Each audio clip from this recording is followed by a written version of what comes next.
সম্মানীয় উপস্থিতি, সুধীবৃন্দ, ছোট বড় ভাই, সর্বপ্রথম সেই মহান আল্লাহ তাবারক ওয়া তাআলা লাখ লাখ প্রশংসা যে আল্লাহ আমাকে আপনাদেরকে সকলকে তার এই পুত ও পবিত্র ঘরে আসার তৌফিক দান করেছে। তারপরে পরে আমাদের দিনের নবী, ধর্মের নবী, নবী আখিরুজ্জামান, নবী কুল শিরোমণি হযরতে আকায়ে নামদার তাজদার মদিনা জনাব মুহাম্মদ রাসূলুল্লাহ সাল্লাল্লাহু আলাইহি সাল্লামের উপর শত দরুদ ও শান্তি বর্ষিত হোক। ভাই সকল, আপনারা আমরা সকলেই মুসলমান, একই জাত। তো পৃথিবীতে অনেক মত পথ রয়েছে, প্রচুর পথ, প্রচুর মত, মতেরও শেষ নেই, পথেরও শেষ নেই। কোন পথে আমরা চলব, কার পথে আমরা চলব, আর কার মতটা আমরা গ্রহণ করব, কথাগুলো বুঝে যাবেন। হৃদয় থেকে বলছি, কোরআন হাদিসকে সামনে রেখে বলছি। কথাগুলো আমি যে বানিয়ে বলছি তা নয়। কথা হলো যে আমরা যে পথ, পৃথিবীতে পথের অভাব নাই, মতের অভাব নাই, প্রচুর মত। কোরআনই বলছে, ছোট্ট একটি সূরা, ছোট্ট একটি আয়াত, কুল্লু হিজবিন বিমা লাদাইহিম ফারিহুন। এই আয়াতটা মানুষ শুনলেন, তারপর আয়াতগুলো মানুষ শুনলেন। বলছেন আল্লাহ তাবারক ওয়া তাআলা, পৃথিবীতে অনেক পার্টি, অনেক দল, অনেক মত, অনেক পথ আছে। তাদের নিজের নিজের কাছে যা কিছু মানে আইন আছে, বিধান আছে, মত আছে, পথ আছে, তার সেইগুলোকে নিয়ে মেতে আছে খুশিতে। তারা সেইগুলো মত নিয়ে, পথ নিয়ে তারা খুশিতে মেতে আছে। যে আমারটা ঠিক, ও জামাত বোঝে আমারটা ঠিক, ও দল বোঝে আমারটা ঠিক, আর কেউ বোঝে আমারটা ঠিক, সবারই ঠিক দাবি করছে। কিন্তু দাবি করলেই তো হবে না। আমি আপনাকে শোনাবো ছোট্ট ঘটনা। আমরা ভেবে নিয়েছি নামাজ পড়লেই পার পেয়ে যাব। কে বলেছে? আমরা ভেবে নিয়েছি কিছু দিনের কাজ করলেই আমরা পেরিয়ে যাব, জান্নাতে চলে যাব। অসম্ভব, হবে না। আপনি নামাজ পড়লেন, কিছু দান করলেন, কিছু খয়রাত করলেন, আল্লাহর রাহে কিছু কাজ করে গেলেন, আপনি সেই নিয়ে ভাবছেন যে আমি পেরিয়ে যাব আল্লাহর কাছে, আল্লাহর দরবারে আমি জান্নাত পাবই, সফলতা আমার আসবে। ভুল ধারণা। আপনি একটা ছোট্ট একটা ঘটনা শোনাবো হাদিসের পরে, এখন তো আমি আপনাদের কাছে দুটো আয়াত পড়েছি। একটি আয়াত হলো সূরা কাহফ, একটি আয়াত, আর একটি পড়েছি সূরা ফুরকানের একটি আয়াত, ছোট্ট আয়াত। আল্লাহ তাবারক ওয়া তাআলা সারা পৃথিবীর জীবনটাকে, মাসালাল হায়াতি দুনিয়া, দুনিয়ার সমস্ত জীবনটাকে একটা পানির সাথে তুলনা করছেন। আল্লাহ বলছেন, ওয়াদরিব লাহুম মাসালাল হায়াতিদ দুনিয়া, উদাহরণ দাও, উপমা দাও মানুষকে দুনিয়াবি জিন্দেগির উদাহরণ দাও। কি বুঝে? কামাই, পানির মতো। মা মানে পানি, কা মানে মতো, পানির মতো দুনিয়াবি সারা জিন্দগিটাকে আল্লাহ তাআলা বলছে এটার উপমা হলো পানির মতো। আনজালনাহ, যেটা আল্লাহ তাআলা বলছেন আমি নাজিল করি, আনজালনাহ, আমি সেটাকে নাজিল করি, মিনাস সামায়, আসমান থেকে। ফাখতালাতা বিহি নাবাতুল আরদ, বলছে সেই পানি যখন আসমান থেকে বর্ষণ করি, বর্ষণ করার ফলে অনেক উদ্ভিদ, অনেক গাছপালা, ঘাস পাতা, লতা পাতা গজায়, হারা ভরা হয়, সুন্দর সবুজ মনোরম দৃশ্য হয়। সেগুলো দেখে আমরা খুব খুশি হই, মনে মনে খুব খুশি হই। তো বলছে আল্লাহ হঠাৎ এমন চলে আসবে আল্লাহর হুকুম, আল্লাহর আযাব, যে সেই হাওয়াতে সমস্ত ফসলকে ধ্বংস করে দেবে, নষ্ট করে দেবে। এটা আল্লাহ কুদরতে ইলাহি। এটা আল্লাহ এনি টাইম, যে কোনো সময় সেটাকে ক্ষমতা বলে তিনি সেটাকে ধ্বংস করে দেবেন, চুরমাচুর করে দেবেন। আল্লাহ প্রতিটি জিনিসের উপরে ক্ষমতাবান। আল্লাহু আলা কুল্লি শাইইন মুকতাদির। আল্লাহ তাআলা প্রতিটি জিনিসের উপরে ক্ষমতাবান। তারপর বলছেন আল মালু ওয়াল বানুনা যিনাতুল হায়াতিদ দুনিয়া।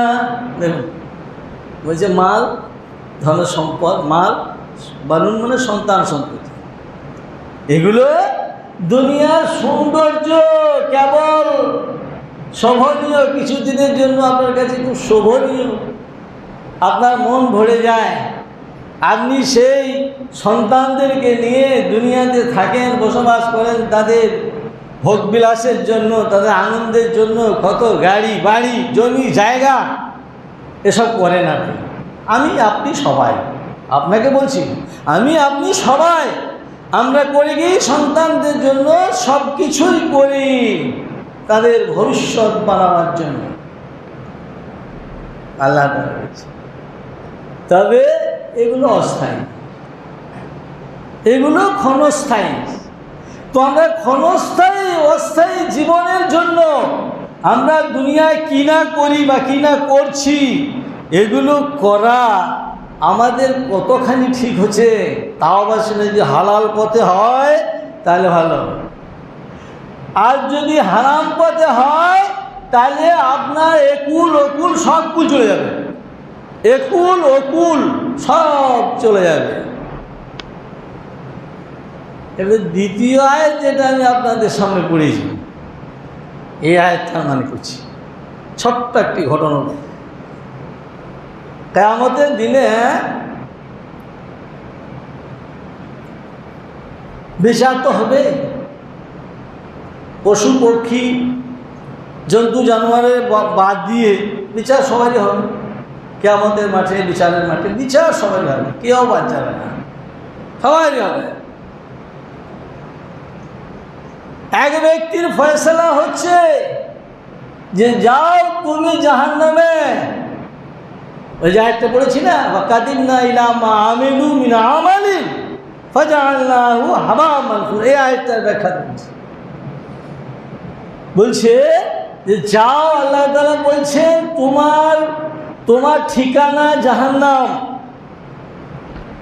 হাও হাও হাও হাও করে কাঁদতে লাগছে, আল্লাহ আমি সারা জিন্দেগি নেক আমল করে গেলাম, ভালো আমল করে গেলাম, সৎ আমল করে গেলাম, কি এমন নেকি নাই যে করি নাই, আমি সমস্ত ভালো কাজ করে গেছি, আর আমার এই রেজাল্ট, আমার এই ফল, যে আমাকে জাহান্নামে যেতে হবে।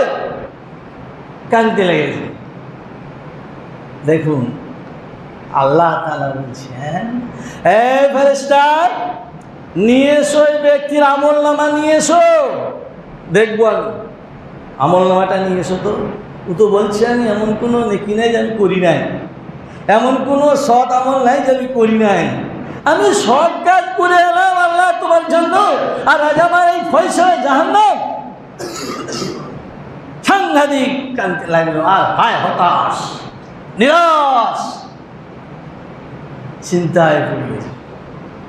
আল্লাহ তাআলা বলছেন, এই ফেরেশতা আমল নামা নিয়ে এসো, নামায়ে আমাল ওয়া রেজাল্টের খাতা নিয়ে এসো, দেখবো আমি। আল্লাহ তাআলা দেখছেন রেজাল্টের খাতা, দেখছেন তো হ্যাঁ নামাজ পড়েছে, রোজাও রেখেছে, হজও করেছে, দানও করেছে, খয়রাতও করেছে, সবই করেছে। তো বলছে তুমি পড়লে কি হবে, আসলে তো তোমার ভাগ, আসল জিনিস তো তোমার নয়। এই তো তুমি শিরক করেছো, তুমি সুদ খেয়েছো, তুমি হক মেরেছো, অপরের হক মেরেছ, সুদ খেয়েছ, বাড়ি খেয়েছ, ঘুষ খেয়েছ, দুর্নীতি করেছ, এই কাজগুলো যদি তুমি করেছ, এ তো বড় বড় পাপ, এ তো বিশাল পাপ। শুধু নামাজ পড়লে কি হবে? যদি আপনার নেকি শুদ্ধ না, আমল শুদ্ধ না থাকে, আমল যদি আপনার শুদ্ধ না থাকে, বিশুদ্ধ না হয়, তাহলে আপনাকে কি করে পার করবে? আপনার আমল আপনাকে পার করতে পারবে না। দেখলেন? তাহলে আমি সুদ খাবো, নামাজ পড়বো, হবে? আমি দুর্নীতি করব আর আমি নামাজও পড়বো, হবে? আমি শিরক করব, শিরক করার পর আমি নামাজও পড়ছি, হবে? শিরক করলে আপনার কোনো ইবাদত কাজে আসবে না, কোনো আমল আপনার কাজে আসবে না, সমস্ত আমল বরবাদ হয়ে যাবে। দেখবেন আল্লাহ তাবারক ওয়া তাআলা নিজের প্রিয় হাবিব নবী মুহাম্মদ রাসূলুল্লাহ সাল্লাল্লাহু আলাইহি সাল্লামকে ধমকাচ্ছেন, ধমকানি দিচ্ছেন। কি বলছে? হে নবী, লাইনা আশরাকতা লা ইয়াহবাতান্না আমালুকা। কোরআন আয়াত। যে হে নবী, তুমি যদি বিন্দু মাত্র শিরক করে ফেলো, তোমার সমস্ত আমল বরবাদ হয়ে যাবে। সুবহান। কোরআন আয়াত নবী কি বলছেন? তাহলে আমাকে আপনাকে তো আল্লাহ বলবেনই। নিজের প্রিয় হাবিব, তিনি জীবনেও কোনোদিন শিরক করে নাই, তবুও আল্লাহ তাআলা নিজের হাবিবকে বলছেন, নিজের প্রিয় নবীকে বলছেন, হে নবী সাবধান, তুমি নবী হতে পারো, তুমি সাবধান, যদি বিন্দু মাত্র তোমার মধ্যে শিরক চলে আসে, তোমার সমস্ত আমল, কোরআন আয়াত এটা হাদিস নয়, সমস্ত আমল তোমার বরবাদ হয়ে যাবে। আর আমরা পায়ে পায়ে শিরক করি, কত গুনার কাজ করছি, সুদ খাচ্ছি, বাড়ি খাচ্ছি, ঘুষ খাচ্ছি, দুর্নীতি করছি, হক মারছি, অথচ আমি বলছি আমি জান্নাতে যাব। অসম্ভব, জান্নাত এত সহজ নয়, এত সোজা নয়, এত সহজ নয় যে আপনি কিছু নেকি করলেন, কিছু অপর কিছু দান খয়রাত করে দিলেন আর নামাজ পড়ে নিলেন, যেমন পারলেন, যেমন মনে করলেন, আমি ভাবলেন যে আমি জান্নাতে চলে যাব। এই ধারণাটাই ভুল। এইরকম ধারণা করবেন না যে আমি আমলের বিনিময়ে আমি জান্নাতে চলে যাব। কোন আমলের? ওই আমল যে আমলের মধ্যে ভেজাল নাই, যে আমলের মধ্যে গলত নাই, যে আমলের মধ্যে কোনো ত্রুটি নাই, যে আমল হলো বিশুদ্ধ আমল, সেই আমল নিয়ে যদি আল্লাহর কাছে যান, তাহলে আপনি পার পেতে পারেন, নাজাত পেতে পারেন। দুনিয়াবি ঘটনা একটা বলি, তো দুনিয়া একটা হাদিস। একজন বিরাট ধনী কোটিপতি লোক হজ করতে যাচ্ছে, এটা দুনিয়ার উদাহরণ, এটা হাদিস কোরআন নয়, কিন্তু উল্টোপাল্টা ভাববেন না। সে বেচারা হজ করতে গেছে, লাখো লাখো টাকা খরচ করে হজ করতে গেছে, হজ করে আসছে, তার বিরাট সাঙ্গপাঙ্গ দল, কতটা, সে বিরাট কোটিপতি লোকটা, তো লোক হবে, আত্মীয় স্বজন হবে, চাকর বাকর হবে, মুনিশ মাইন্দের বহু হবে, তারা সব হজ করে চলে আসছে। বোম্বাইয়ে নেমেছে এয়ারপোর্টে, নিয়ে গাড়ির ড্রাইভারকে বলছে, রে গাড়ির ড্রাইভার, শুনলে আমাকে নিয়ে চ। কোথায় নিয়ে যাবি? অমুক জায়গায়। রাস্তায় যদি কোনো মাজার পড়ে, খাজা বাবার কোনো মাজার যদি থাকে, আমাকে সেখানে গাড়িটি দাঁড় করাবি, সেখানে নিয়ে। রাস্তায় যেতে যেতে যেতে বোম্বাইয়ে প্রচুর মাজার আছে, আপনারা দেখেছেন, আমরা জানি না, আমরা দেখেছি, নিশ্চয়ই দেখেছি, প্রচুর মাজার আছে বহু জায়গায়। সেই মাজার একটা পাশ দিয়ে বেরিয়ে যাচ্ছে, তখন বলছি ড্রাইভার, হুজুর একটা মাজার পেয়েছি। পেয়েছিস? 100 টাকা একটা নোট পকেট থেকে বার করে দিলে, বুঝে যায় মাজারে দিয়ে দেয়। বলুন, ওই ব্যক্তির হজ কবুল হবে? যদি 100 বার হজ করে, তার হজ কবুল হবে না, তার সমস্ত টাকা পানিতে গেল। উল্টো তাকে জাহান্নামে যেতে হবে, উল্টো তাকে জাহান্নামে যেতে হবে। আল্লাহ শিরককে বরদাস্ত করবেন না, কখনোই করবেন না। অতএব ভাইরা, আমল করবেন ভাবনা চিন্তা করে আমল করবেন। এমন আমল করবেন না যেটা নবীর খেলাফ, এমন আমল করবেন না যে কোরআন হাদিসের খেলাফ। ওই আমল আপনার গ্রহণযোগ্য আল্লাহর দরবারে হবে না। শর্ত হলো, ইবাদত কবুল হওয়ার দুটি মেন শর্ত, দুটি লক্ষ্য। একটা কি জানেন? ইখলাসুলিল্লাহি তাবারাক ওয়া তাআলা, যে ইবাদত করবেন আল্লাহর সন্তুষ্টি লাভের জন্য ইবাদত করবেন, তাহলে আল্লাহ কবুল করবেন। নাম্বার 2, যে ইবাদতটা করবেন নবী মুহাম্মদুর রাসূলুল্লাহ সাল্লাল্লাহু আলাইহি ওয়াসাল্লামের তরিকা অনুযায়ী, কোনো পীরের নয়, কোনো মুরিদের নয়, কোনো খাজা বাবার নয়, কোনো চিশতির নয়, কোনো গাউসের নয়, কোনো কুতুবের নয়। এদের অনুসরণ করলে আপনাকে জাহান্নামেই যেতে হবে, কোনো রাস্তা নাই।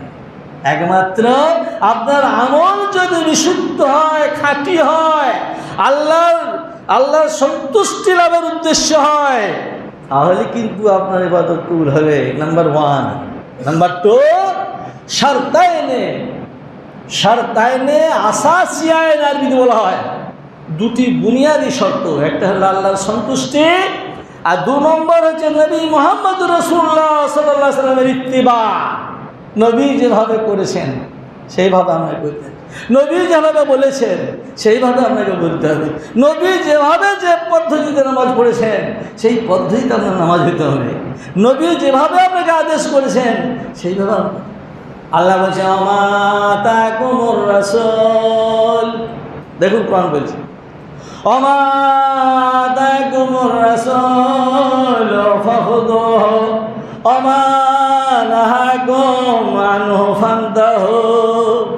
আল্লাহ বলছেন তোমাদেরকে রাসূল যা দেবে তাই তোমরা নেবে, আর যা থেকে বিরত থাকতে বলবে সেই থেকে বিরত থাকবে, দূরে থাকবে, তার ধারে পাশে যেও না। কিন্তু আল্লাহ বলছে, আর আমরা হাজারো মাবুদ বানিয়ে রেখেছি, হাজারো লোকের মুরিদ হয়ে বসে আছি। আছি না আমরা? কোথায়? ইবাদত তো সহজ, ইবাদত কবুল হয়ে যাবে। আপনি 5 ওয়াক্ত নামাজ পড়লেন আর কিছু শর্ত কিছু মানলেন না, ওই বাচ্চা ছেলে নামাজ পড়েছে, জুমার দিনে একবার এসেছে, জুমার দিনে হাজিরি, ও হাজিরি দেওয়া কোনো জাহান্নামে যেত, ও জুমার দিনে হাজিরি দিয়ে কী লাভ হবে?